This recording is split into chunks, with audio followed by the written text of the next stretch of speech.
Lucky bank के अंदर दाखिल तो हो गया था, लेकिन जब मैनेजर ने उससे पैसे निकालने के लिए कार्ड मांगा तो उसके पास कार्ड नहीं था। उसकी फटेहाल हालत देखकर पहले ही मैनेजर को गुस्सा आ रहा था और उसमें लकी ने ये डिमांड रख दी थी कि वो फिंगरप्रिंट से पैसे निकलवाना चाहता था। लेकिन पानी तब सर के ऊपर से निकल गया जब उंगली मैच नहीं हुई। मैनेजर ने फोन निकाला और पुलिस को फोन लगाने लगा।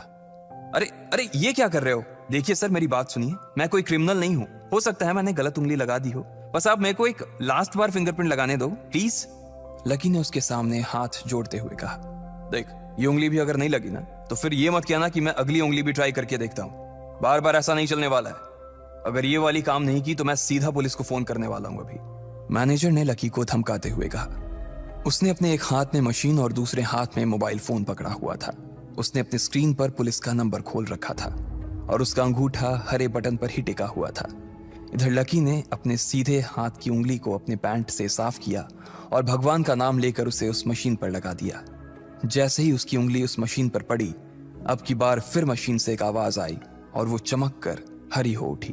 तभी मैनेजर के मोबाइल पर एक मैसेज आया। मैनेजर ने उस मैसेज को पढ़ना शुरू किया। Verification successful. खाता 1, नाम लक्ष्मण लाल अग्रवाल, खाता नंबर 01104। जैसे ही मैनेजर ने इस मैसेज को देखा, उसकी आंखें फटी की फटी रह गई थी। उस मशीन पर चमकती लाइट को देखते हुए लकी की आंखें भी चमक आई थी। लकी उस हरी बत्ती को देखते ही झूम उठा था और फिर उसने मैनेजर को घूर कर देखा। उसके दिमाग में वो सारी बातें चल रही थी जो मैनेजर उसे अभी थोड़ी देर पहले सुना रहा था। इधर मैनेजर ने उसके आगे हाथ जोड़े और खिसिया कर हंसते हुए कहा, लक्ष्मण सर प्लीज मुझे माफ कर देना सर। मैं इस ब्रांच में नया आया हूँ और इसलिए मुझे मालूम नहीं था कि आप कौन हो। मैं इस ब्रांच का कस्टमर मैनेजर शशिकांत वर्मा हूँ। प्लीज आगे भी मेरा ध्यान रखना सर, प्लीज। Sorry sir. हाँ ठीक है, तो मुझे ये बताओ कि मेरे खाते में कितने पैसे रखे हुए हैं, लकी ने कहा और वो अब सोफे पर बैठ गया। मैनेजर उसके सामने ही खड़ा हुआ था और उसके खाते की जानकारी अपने फोन पर ही निकाल रहा था। उसने अपने फोन पर इधर उधर कुछ उंगलियां चलाई और बोला, हो गया सर, आपके खाते में इस वक्त 90,80,70,650 रुपए रखे हुए हैं सर। शशिकांत के खुद के होश इतनी बड़ी रकम को देखने के बाद उड़ गए थे। उसे विश्वास नहीं हो रहा था कि इस आदमी के खाते में इतना पैसा भी हो सकता था। लकी की शक्ल देखकर तो यही लग रहा था कि उसकी उम्र 20 से 22 साल से ज्यादा नहीं थी। ऐसे में अगर उसके खाते में इतना सारा पैसा रखा हुआ था तो ये वाकई बहुत बड़ी बात थी। शशिकांत अपने मन में ये सोच रहा था कि दुनिया के 99% लोग ही अपनी पूरी जिंदगी काम करने के बाद भी इतना पैसा नहीं कमा सकते थे जितना कि लकी के खाते में इतनी छोटी सी उम्र में रखा हुआ था। लेकिन लकी ने इधर जब उसके फोन में अपने खाते पर पड़ी हुई जानकारी को देखा तो उसे कुछ अजीब सा लगा। उसे लग रहा था कि उसे तुरंत इतने पैसों के हिसाब से अब अपनी जिंदगी को ढालने की कोशिश करनी शुरू कर देनी चाहिए, वरना उसके साथ वही होने वाला था जो आज बैंक में उसके साथ हुआ था। अरे सर, खाते में पैसे के अलावा और भी चीजें हैं जो मैं आपको बताना चाहता हूं सर। मैनेजर ने फिर से अपनी फोन पर उंगलियां फिराई और बोला, सर एक तो आपके खाते में एक फरारी जुड़ी हुई दिखा रहा है सर। इसके अलावा आपके खाते में 2 किलो सोने की 100 ईंटें रखी हुई हैं, 5 किलो सोने की 20 ईंटें, पिकासो की 3 असली पेंटिंग हैं, 20 हीरे हैं 24 कैरेट के और भी बहुत कुछ है सर। मैनेजर ने हाफते हुए और अपने पसीने साफ करते हुए कहा। इतना सारा धन देखने के बाद शशिकांत की आंखें तो बाहर ही निकल आई थी। उसने कभी लकी जितना अमीर आदमी अपनी जिंदगी में नहीं देखा था। जितना पैसा और सोना और जायदाद उसके पास था, उसका 10% भी इस ब्रांच में किसी और के पास नहीं था। ठीक है, चलो मुझे एक कार्ड दे दो तुम, लकी ने अपने दोनों हाथों को अपने सिर के पीछे रखते हुए कहा। जी सर, मैं अभी आपके लिए एक नया कार्ड बनवा देता हूं सर, मुझे बस 10 मिनट दीजिए सर, बस 10 मिनट, शशिकांत ने कहा और फिर लकी के सामने ही निकल गया। जितनी देर में लकी ने अपने फोन पर फिर से उस मैसेज को खोलकर देखा, उतनी ही देर में मैनेजर उसके लिए एक चमकता हुआ सुप्रीम कार्ड लेकर उसके सामने आ गया था। लेकिन उस कार्ड को देखने के बाद ना जाने क्यों मैनेजर को ऐसा लग रहा था कि यह कार्ड लकी की संपत्ति के आगे कुछ भी नहीं था। फिर भी मैनेजर इसमें कुछ नहीं कर सकता था क्योंकि वो जानता था कि उसके पास इस ब्रांच में इससे बड़ा और कोई कार्ड नहीं था। इसलिए फिलहाल वो लकी को यही दे सकता था। उसने उस कार्ड पर लकी का पूरा नाम लक्ष्मण लाल अग्रवाल गुदवा दिया था। लीजिए सर आपका कार्ड, पासवर्ड वगैरह सर आपको ईमेल पे मिल जाएगा। शशिकांत ने मुस्कुराते हुए कहा और वो लकी के सामने हाथ बांधकर खड़ा हो गया। इधर लकी ने उस कार्ड को उलट पलट कर देखा और फिर अपनी जगह से खड़ा होकर वो बाहर निकलने लगा। शशिकांत का मन तो यही कर रहा था कि वो उसे दरवाजे तक छोड़ने जाए, लेकिन उसकी ड्यूटी इसी ऑफिस में थी और वो किसी को बाहर छोड़ने नहीं जा सकता था। फिर भी वो लकी के लिए दरवाजा खोलने के लिए आगे आ गया था। इधर यास्मीन अपने कैबिन में अपना सिर पकड़े हुए बैठी थी। उसे समझ नहीं आ रहा था कि आखिर अंदर चल क्या रहा था। एक पल को तो उसे लगा कि लकी पागल नहीं बल्कि बदमाश था कोई, और उसने शशिकांत को बंदी बना लिया था। लेकिन जब वो लकी के लिए कार्ड लाने के लिए अपने दफ्तर से बाहर आया तो यास्मीन को लगा कि कुछ गड़बड़ नहीं हुई थी। फिर ये इतनी जल्दी में कहाँ जा रहे हैं? उसने अपने आप से पूछा। शशिकांत को सुरक्षित देख बैंक के बाकी लोग भी दरवाजे पर से पीछे हट गए थे। वैसे भी उसे देखते ही सब लोग अपनी अपनी जगह पर वापस दौड़े चले जाते थे। शशिकांत का खौफ ही ऐसा था कि उसकी आंखों की झलक भर से खड़ा कर्मचारी जाकर अपनी कुर्सी पर बैठ जाता था। लेकिन एक बार शशिकांत के बाहर आने के बाद वो दोबारा बाहर नहीं आया था और ना ही लकी कमरे से बाहर आया था। इधर यास्मीन परेशान हुए जा रही थी। वो जानती थी कि अगर कुछ भी गड़बड़ हुआ तो सबसे पहले उसकी नौकरी जाने वाली थी। उसने बड़ी मुश्किल से और मेहनत करके इस नौकरी को हासिल किया था और वो किसी पागल की वजह से इसे अपने हाथ से नहीं जाने देना चाहती थी। जैसे ही परेशान यास्मीन ने अपनी नजर उठाकर फिर से उस कमरे की ओर देखा तो पाया कि लकी बहुत ही आराम से उस कमरे से बाहर निकलकर दरवाजे की ओर बढ़ता चला जा रहा था। ए, रुको, तुम इस तरह नहीं जा सकते। यास्मीन जोर से चिल्लाई और भागते हुए लकी के पास चली गई। तुम्हारी हिम्मत कैसे हुई जबरदस्ती हमारे वीआईपी रूम में घुसे चले जाने की? यास्मीन ने गुस्से में पूछा। उसका मन तो यही कर रहा था कि वो अभी लकी का गिरेबान पकड़कर उसे झकझोर दे, लेकिन उसने अपने आप को रोक रखा था। मैंने पहले भी कहा था ना आपसे, मैं यहां सिर्फ अपना पैसा लेने आया था और कुछ नहीं, लकी ने कहा और मुस्कुराने लगा। यास्मीन ने देखा कि उसके हाथ में एक सुप्रीम कार्ड था और वो उसकी उंगलियों के बीच चमक रहा था। यास्मीन के दिमाग में आया कि लकी ने यह कार्ड कहीं अंदर से चुरा तो नहीं लिया, और इससे पहले कि वो यहां से चोरी करके भागता यास्मीन जोर से चिल्लाई, सिक्योरिटी, सिक्योरिटी। उसकी आवाज को सुनते ही दो बंदूक वाले गार्ड भागे भागे यास्मीन के पास आ गए। ये चोरी करके भाग रहा है, पकड़ो इसे। लकी ने जब यास्मीन के मुंह से ये बात सुनी तो उसके कान खड़े हो गए। इससे पहले कि वो वहां से अपनी जान बचाकर भाग पाता, सिक्योरिटी वालों ने उसे धर दबोच लिया था और फिर उसकी जेब टटोलने लगे थे। इधर यास्मीन ने देखा कि उस सुप्रीम कार्ड पर उसने अपना नाम भी गुदवा लिया था। तुम्हारी इतनी हिम्मत कि तुमने शशिकांत सर को डरा कर अपना नाम भी लिखवा लिया इस पर। इसकी जेब चेक करो, यास्मीन ने गुस्से से कहा। दोनों में से एक गार्ड लकी की जेब टटोलने लगा था। लकी की समझ में नहीं आ रहा था कि आखिर ये लड़की उससे समझ क्या रही थी। अगर उसे उसके खाते या इसकी संपत्ति या सिर्फ इसके परिवार के बारे में भी पता चल जाता तो भी यास्मीन उसके पैरों में गिर जाती। इससे पहले कि लकी अपनी सफाई में कुछ कह पाता, एक गार्ड बोला, मैडम, इसकी जेब में तो कुछ नहीं है, बल्कि फटी हुई जेब है इसकी। तभी उसकी बात सुनकर दूसरे सिपाही ने कहा, मैडम, हो सकता है ये इसी जेब में चाकू रख कर लाया हो और उसको निकालते वक्त उसी चाकू से इसकी जेब फट गई होगी। मुझे तो ऐसा ही लग रहा है। दूसरे सिपाही ने अपनी लड़खड़ाती जबान में बोला, अरे पागल हो क्या? ये सब आप लोग क्या बोल रहे हो? शशिका। इससे पहले कि लकी आके कुछ बोल पाता, एक गार्ड ने उसके दोनों हाथों को मरोड़ दिया था। इधर यास्मीन अपने मन में सोच रही थी कि अगर वो चाकू लाया था तो फिर वो चला कहां गया था। बाप रे! अचानक से यास्मीन की आंखें बड़ी सी हो गई थी। उसे लगा कि लकी ने उस चाकू से शशिकांत का खून कर दिया था।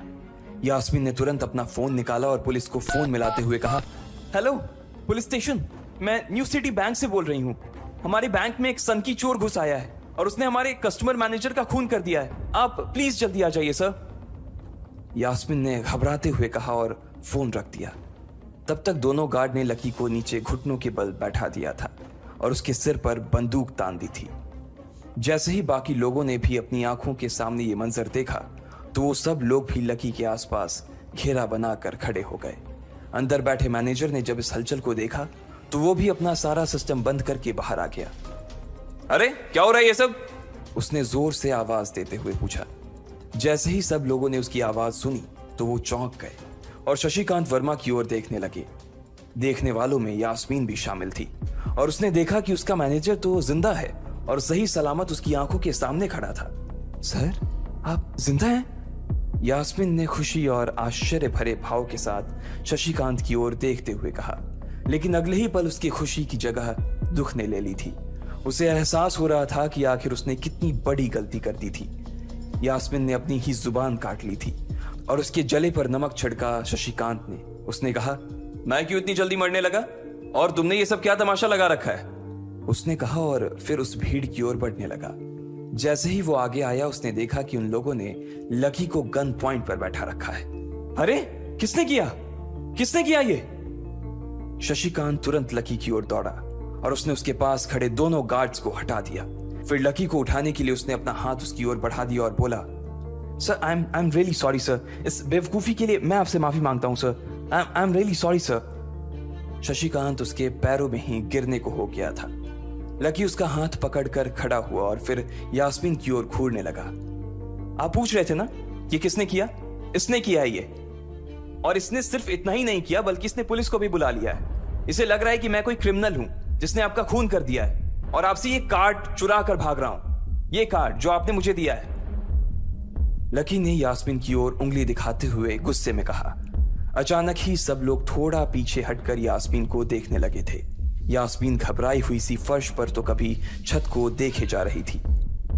यास्मीन, जो मैं सुन रहा हूं क्या वो सच है? शशिकांत ने यास्मीन को घूरते हुए गुस्से में पूछा। उसकी आंखों में छुपे गुस्से को यास्मीन बर्दाश्त नहीं कर पा रही थी, इसलिए उसकी ना तो लकी से और ना ही शशिकांत से नजर मिलाने की हिम्मत हो रही थी। फिर भी वो जानती थी कि उसका चुप रहना इस वक्त उसके लिए बहुत खतरनाक हो सकता था, इसलिए उसने कहा, सर ये सब मेरी गलती है सर, ये मेरी बहुत बड़ी मिसअंडरस्टैंडिंग है सर। मुझे लगा कि ये जबरदस्ती अंदर घुस आया है और इसने आपके ऊपर हमला करके आपसे जबरदस्ती ये कार्ड बनवा लिया है और फिर आपको मार दिया है सर। यास्मीन ने घबराते हुए कहा। उसकी डरी सहमी सी आंखों में अब आंसू ही आ गए थे। मैनेजर ने जब उसकी ये बात सुनी तो उसने अपना सिर पकड़ लिया। यास्मीन जैसी समझदार लड़की इतनी बड़ी भूल कैसे कर सकती थी? उसने लकी को पहचाना ही नहीं था। खैर, मैनेजर को लगा कि इसमें उसकी कोई गलती नहीं थी। जब वो खुद लकी को नहीं पहचान पाया था तो फिर यास्मीन कैसे पहचान पाती?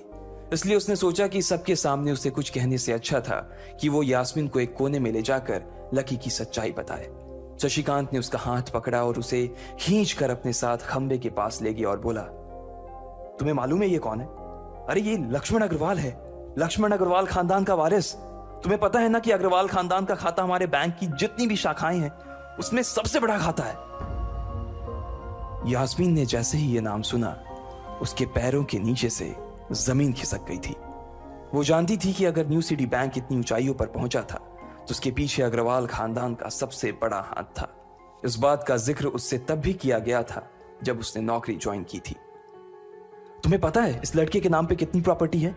ये अपने दम पर ना इस पूरे एरिया को खरीद सकता है, शशिकांत ने यास्मीन से कहा। यास्मीन जैसे जैसे लकी को देखी जा रही थी वो बड़ी बड़ी आंखों से उसे घूरे जा रही थी। लकी कभी उन दोनों को देख रहा था तो कभी अपने आसपास खड़े लोगों को देख रहा था। अब सबसे पहले तो पुलिस को फोन करो और उनसे कहो कि हमसे गलती हो गई थी, और उसके बाद जाकर तुम उनसे भी माफी मांगो, और अगर उन्होंने तुम्हें माफ कर दिया तो तुम्हारी किस्मत, वरना समझ लेना कि तुम्हारी नौकरी चली गई, शशिकांत ने कहा और दौड़कर लकी के पास जाकर खड़ा हो गया। इधर यास्मीन अभी भी वहीं पर खड़ी थी। अभी अभी जो शशिकांत उसे बता कर गया था वो यास्मीन पचा नहीं पा रही थी। उसे लग रहा था कि इसमें उसकी कोई गलती नहीं थी, लेकिन कोई उसकी सुनने वाला नहीं था। बैंक उस छोटी सी मैनेजर के चक्कर में अपने सबसे बड़े कस्टमर को छोड़ने वाला तो नहीं था। अब मेरे पास और कोई रास्ता नहीं बचा है, यास्मीन ने निराश होते हुए अपने आप से कहा, और फिर अपनी जेब से फोन निकालकर पुलिस थाने में फोन लगाया। जैसे ही यास्मीन ने पुलिस वालों से ये कहा कि उससे गलती हो गई और जिसे वो बदमाश समझ रही थी असल में वो बदमाश नहीं बल्कि शहर के सबसे बड़े रईस का बेटा था, तो उधर से आवाज आई, मैडम सॉरी, लेकिन अब तो गाड़ी निकल गई है, वहां पहुंचती होगी, अब आपको जो भी कहना है इंस्पेक्टर साहब से कह देना। और उस पुलिस वाले ने फोन काट दिया। मर गए, यास्मीन ने अपने आप से निराश होते हुए कहा। उसके हाथ थर थर कांप रहे थे। उसे समझ नहीं आ रहा था कि अब वो क्या करे। अब उसके पास लकी से माफी मांगने के अलावा और कोई चारा नहीं बचा था। लेकिन अगर लकी सर ने मुझे माफ नहीं किया और उल्टा मेरे ऊपर डिफेमेशन का चार्ज लगा दिया तो, यास्मीन ने अपने आप से कहा, और वो अब और भी ज्यादा घबरा गई थी। उसने देखा कि लकी उसे घूर कर देख रहा था। शशिकांत पूरी कोशिश कर रहा था कि वो लकी को शांत करवा सके, लेकिन लकी वहां से हिलने का नाम तक नहीं ले रहा था। यास्मीन उसके पास पहुंच गई थी। वैसे तो वो जानती थी कि उसे माफी मांगने से उसकी किस्मत बदलने वाली तो थी नहीं, फिर भी उसने एक बार कोशिश करनी चाहिए और लकी से कहा, सर मैं आपको गलत समझ रही थी सर, एक्चुअली आपके। यास्मीन ने उसके कपड़े को देखा और एक सांस लेते हुए आगे बोली, सर प्लीज मुझे माफ कर दीजिए सर, मेरी इंटेंशन आपको हर्ट करने की बिल्कुल भी नहीं थी। मैं तो जो कुछ कर रही थी बैंक की सेफ्टी के लिए कर रही थी सर। यास्मीन ने गिड़गिड़ाते हुए कहा और नीचे देखने लगी। इट्स ओके, कोई बात नहीं है, लकी ने कहा और उसके हाथ से अपना सुप्रीम कार्ड लेकर निकल गया। यास्मीन को अपने कानों पर तो विश्वास ही नहीं हो रहा था। वो मान ही नहीं पा रही थी कि लकी ने उसे माफ कर दिया था। उधर लकी को अपने आप पर विश्वास नहीं हो रहा था कि वो रातों रात इतना अमीर हो गया था। आखिर लकी इतने पैसों का क्या करने वाला था? क्या उसके खाते की बैलेंस की तरह वो भी रातों रात बदल जाता? ये पैसा उसकी जिंदगी को क्या दिशा देने वाले थे?